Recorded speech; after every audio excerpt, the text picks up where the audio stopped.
예수의 일꾼, 이방인을 위한 예수의 일꾼이라는 제목으로 하나님 말씀 선포합니다. 14절에 보시면 사도 바울은 이제 내 형제들아 하면서 로마 교인들을 부르고 있습니다. 사도 바울에게 로마 교인은 어떤 대상들입니까? 로마 교인을 본 적이 있습니까? 만난 적이 있습니까? 그들과 직접 이야기 나눈 적이 있습니까? 없어요.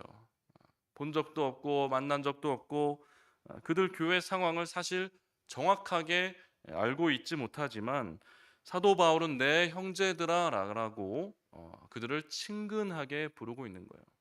우리도 마찬가지죠. 지난 주일에도 우리가 북한 선교에 대한 그 이야기를 들으면서 무슨 생각을 합니까? 우리는 그들을 본 적도 없는 거예요. 또 그들과 만나서 이야기도 나누지 못했고 또 그 교회의 상황이 그들의 처한 그 상황이 어떠한지 구체적으로 우리가 잘 알지는 못합니다. 하지만 우리가 그들을 향해 형제라고 부를 수 있고 또 그들을 위해 마음을 다해서 하나님께 기도하고 구할 수 있는 것은 복음 안에서 또 성령 안에서 하나 된 공동체를 우리가 이루고 있기 때문입니다.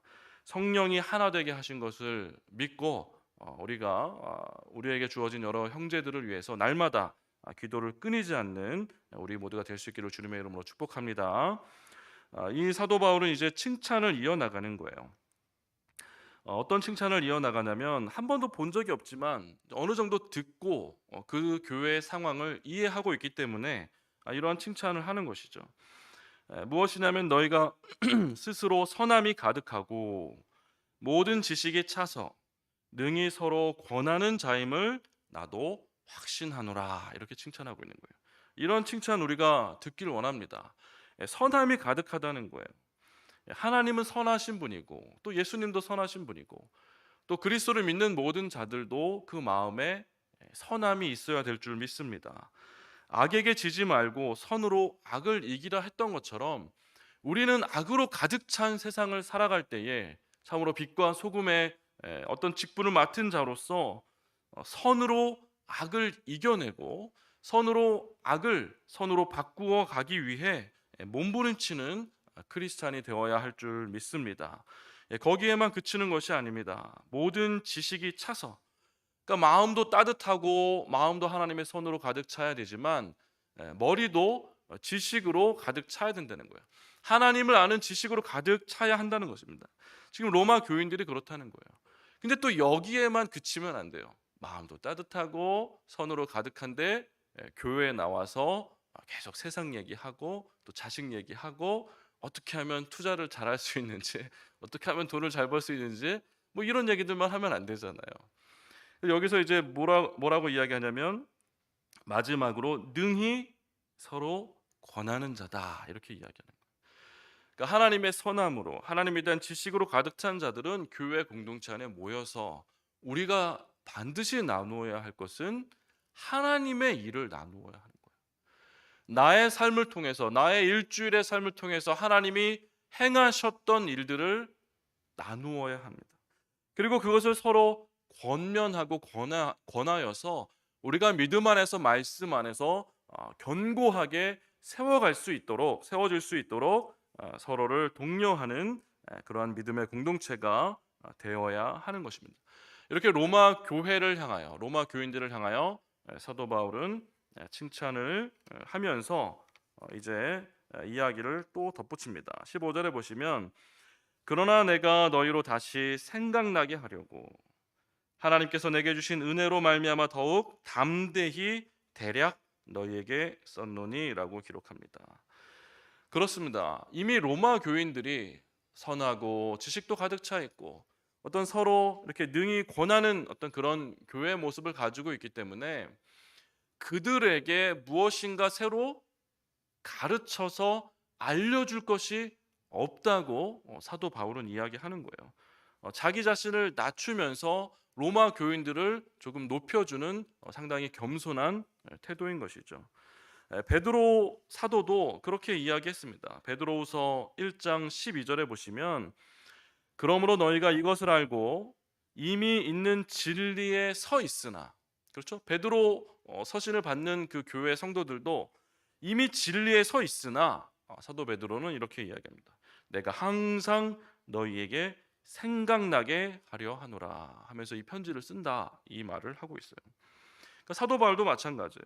우리가 다 알고 있지만 다시금 그것을 잊어버릴까 염려하여 또 생각나게 하려고 지금 내가 이 편지를 쓰는 것이다.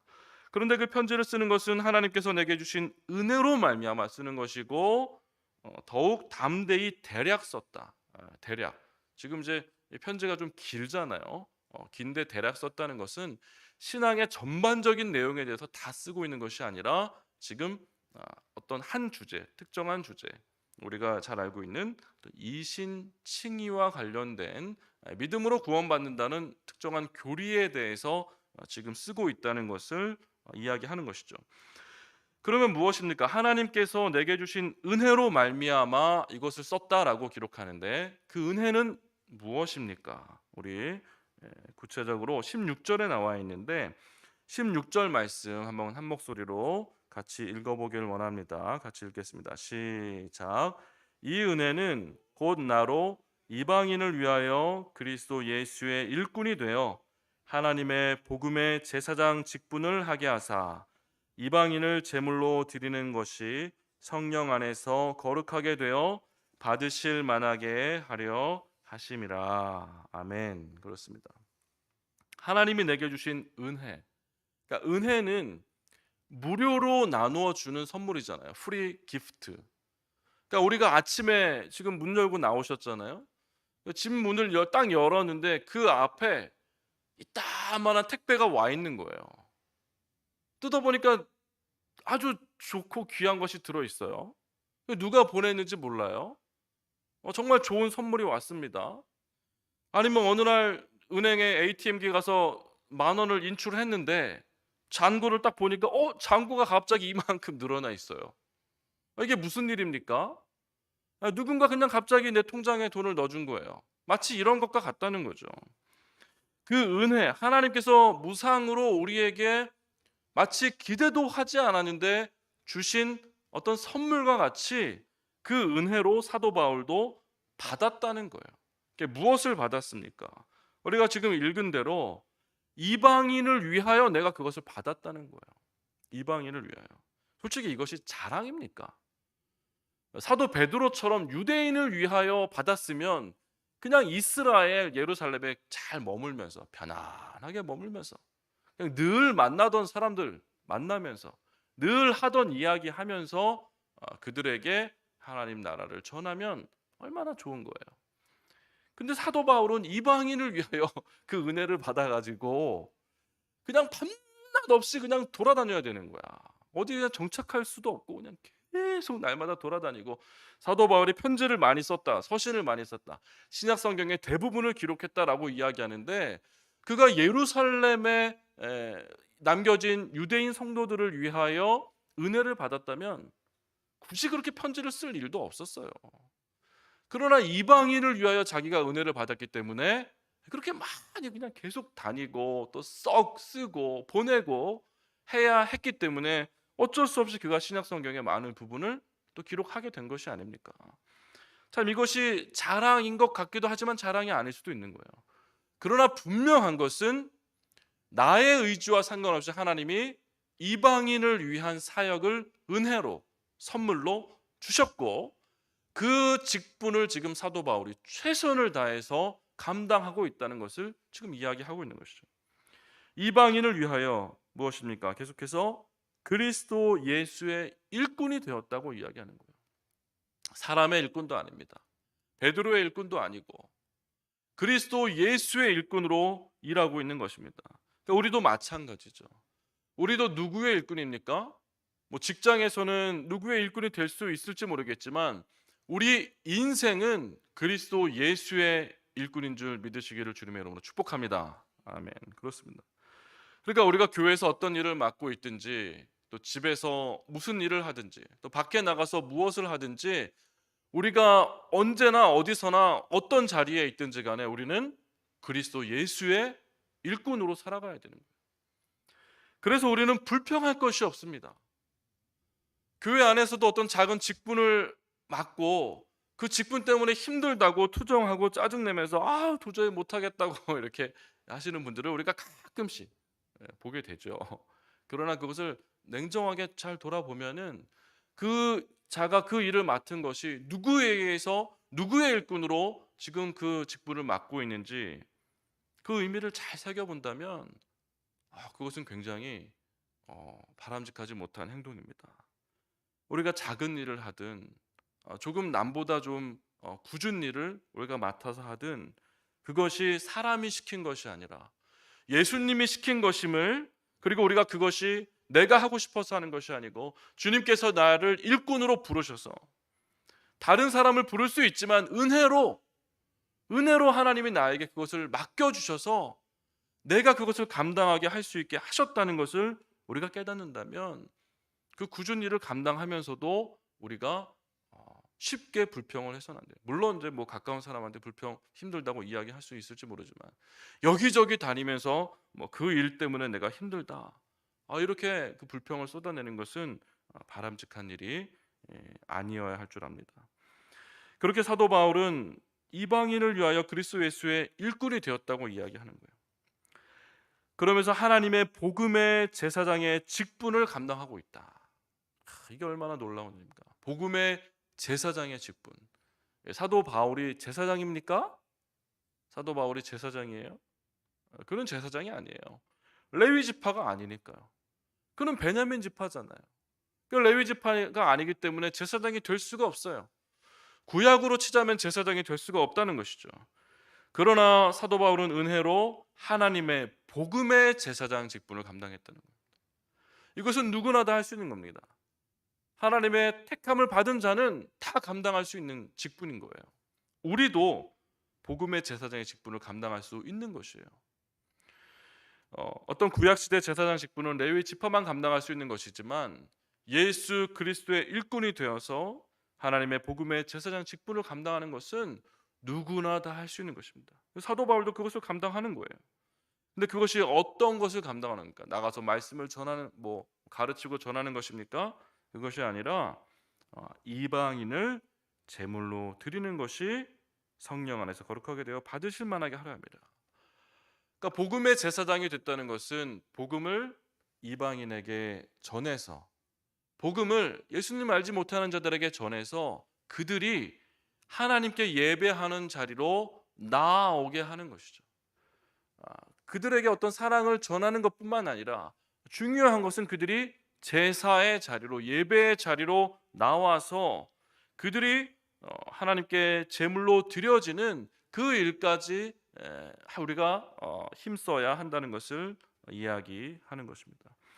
그렇게 사도 바울은 그 은혜로 받은 이방인을 위한 그리스도의 일꾼의 복음의 제사장의 직분을 감당하면서 이것을 너희에게 전하고 있다고 이야기합니다. 우리도 참 이러한 직분을 감당하게 될 수 있기를 원합니다. 우리가 무엇을 할 수 있을까? 이렇게 생각을 할 수 있을지 모르겠지만 가정에서도 이 일을 감당할 수 있는 거예요. 우리가 가정에서도 그럼 맨날 만날 때마다 우리가 복음을 이야기하고 성경을 이야기하고 아이들에게도 계속해서 성경만 가르치고 그렇게 해야 되냐? 그렇게 생각하지 않으시겠죠, 물론. 하지만 우리가 있는 곳에서 우리가 그리스도 예수의 일꾼이 되어서 복음의 제사장의 직분을 감당하는 자로서 우리가 설거지를 하더라도 설거지를 할 때 찬양을 할 수 있는 거예요. 찬양을 할 수 있는 거예요. 그렇죠? 청소를 하면서도 하나님을 찬양할 수 있는 겁니다. 개인적인 얘기지만 저는 저희 어머니의 모습 중에서 가장 기억에 남는 모습이 있어요. 뭐냐면은 저희 어머니도 저희 어렸을 때 삼형제 키우면서 큰형 작은형 저 이렇게 도시락 2개씩 맨날 싸가니까 일 끝나고 늦게까지 일하시고 돌아오셔가지고 집에 오면은 설거지통에 그냥 설거지가 이렇게 한가지. 도시락만 해도 6개고 또 밥을 또 먹으면 집에 와서 먹으면 또 한가득인 거 한가득. 근데 그렇게 힘들게 일하고 오셔가지고 설거지통 앞에 서서 누가 그거 하고 싶겠어요. 그냥 다리가 힘들어서 앉아 쉬고 싶다. 그냥 집에 오자마자 앉아 쉬고 싶은데 앉아 쉴 시간도 없다고 그런 얘기를 하시는데, 그런데 어머니가 그렇게 힘들게 오셔가지고 일하시면서도 설거지 하시면서도 찬송 부르시는 그 모습이 저에겐 가장 인상 깊은 모습이었어요. 그 모습이 아직도 기억에 남아요. 지금도 찬송 부르시는지 모르겠어요. 안 그러신 것 같은데. 근데 이 아들 레미는 그 모습 하나를 가장 기억하고 있는 거예요. 언제 한번 또 저희 어머니를 만나면 그 이야기를 하고 싶어요. 어, 그러니까 뭐 별다른 게 아니에요. 뭐 좋은 옷 입히지 못하고 맛있는 거 먹이지 못하고 뭐 좋은 거 해주지 못했어도 어머니가 나에게 해주신 가장 좋은 선물은 어머니가 그 힘든 상황 가운데에서도 하나님을 끊임없이 찬양했던 그 모습. 그것이 너무너무 저는 기억에 남고 어머니가 저에게 주신 가장 큰 선물입니다. 이 말씀을 드리고 싶다는 거예요. 우리도 마찬가지로 뭐 별거 있습니까? 우리에게 주어진 일을 할 때에 그것이 주님께서 우리에게 주어 주신 일이라 여기고 사람 생각하지 않고 오직 그 일을 통하여 우리가 하나님께 영광 돌리다 생각하고 그 일을 제사장 직분 감당하듯이 우리가 감당하며 나아갈 때에 그 일을 통하여 누군가는 또 주님을 모르는 자들이 이방인들과 같은 자들이 주님께 나와 예배하는 그 은혜가 있게 될 줄 믿습니다. 또 나아가서 이제 17절부터 18절 19절에 보시면은 그러므로 내가 그리스도 예수 안에서 하나님의 일에 대하여 자랑하는 것이 있거니와 또 18절 그리스도께서 이방인들을 순종하게 하기 위하여 나를 통하여 역사하신 것 외에는 내가 감히 말하지 않노라. 무턱대고 자랑하는 것이 아니라는 거예요. 또 남이 한 일을 내가 한 것인 것 마냥 또 우겨대지도 않는다는 것입니다. 내가 지금까지 이야기한 것은 오직 하나님이 나를 통해서 행하신 것, 그것만 자랑한다는 겁니다. 그래서 19절에 보니까 표적과 기사의 능력으로 얼마나 많은 표적과 기사와 능력이 사도 바울에게 있었습니까? 이루어진 것을 그리하여 내가 예루살렘으로부터 두루 행하여 일루리곤까지 사도 바울의 복음 전도 여행 중에 가장 멀리 갔던 그 어떤 마게도냐 북서쪽에 있는 지역 일루리곤까지 그리스도의 복음을 편만하게 열심히 두루두루 전했다고 이야기하는 것이죠. 그러니까 결국은 우리의 자랑도 사실은 하나님을 드러내는 자랑이 되어야 합니다. 하지만 어떤 이야기들을 듣다 보면은 하나님에 대한 이야기를 계속 하는데 그 내용은 자기 자랑인 경우가 있죠. 그렇죠? 그리고 자기 자랑을 하는 것 같지만 하나님을 드러내는 하나님의 자랑이 되는 경우도 있습니다. 우리 마음에 진실로 하나님을 자랑하는 우리가 되었으면 좋겠습니다. 그러면서 20절과 21절에 보시면 또 내가 그리스도의 이름을 부르는 곳에는 복음을 전하지 않기를 힘썼노니 이는 남의 터 위에 건축하지 아니하려 함이라. 그러니까 그리스도 예수 안에서 성령께서 하나 되신 것을 알기 때문에 굳이 애써 남의 터 위에 건축하려 하지 않는다. 어떤 사도 바울의 지금 어떤 세력을 키우기 위한 복음 전도가 아니잖아요. 우리의 사역도 나의 사람들을 늘리기 위한 사역이 아니잖아요. 그렇죠? 예수님께 돌아오게 하기 위하여 또 예수님께 제물된 자들을 우리가 만들기 위하여 애쓰는 것이라는 것을 사도 바울이 분명히 하는 거예요. 그러면서 21절에 기록된 바 주의 소식을 받지 못한 자들이 볼 것이요 듣지 못한 자들이 깨달으리라 함과 같으니라. 이사야서 말씀을 인용하면서 결국은 받지 못한 자들이 볼 것이고 듣지 못한 자들이 결국은 깨닫게 하기 위하여. 그렇죠?